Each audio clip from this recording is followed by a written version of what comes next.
বাঙালি বলতে আমরা আচারের পাগল। খিচুড়ি, ভর্তা ভাতে বিশেষ করে আমরা খুবই আচার খাই। করেছি ঝালের আচার। দেখে নেওয়া যাক কিভাবে আমি আচার তৈরি করি। জলপাইগুলি ভালোভাবে পানি দিয়ে পরিষ্কার করে নেবেন। জলপাইয়ের গায়ে যেন এক ফোঁটাও পানি না থাকে, দেখতেই পাচ্ছেন। তারপর ঝুরি করে নিলাম সুন্দর করে। আমার চ্যানেলটাকে সবাই সাবস্ক্রাইব করে রাখবেন। এভাবে আমি ঝুরি করে নিচ্ছি। সবার ঘরে এই ঝুরি করা মেশিনটা থাকে, তো এইভাবে ঝুরি করে নেবেন।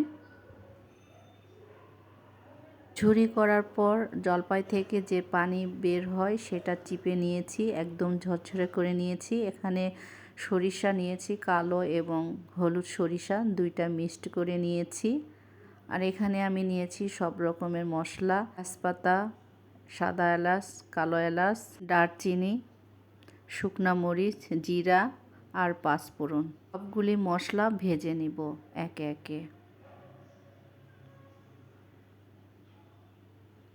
প্রথমে আমি শুকনা মরিচ আলাদাভাবে ভেজে নিচ্ছি, তারপর সাদা ফল আর দারচিনি ভালোভাবে ভেজে নিলাম, তারপর জিরা, পাঁচফোড়ন আর তেজপাতা দিয়ে ভালোভাবে আবারও ভেজে নিচ্ছি।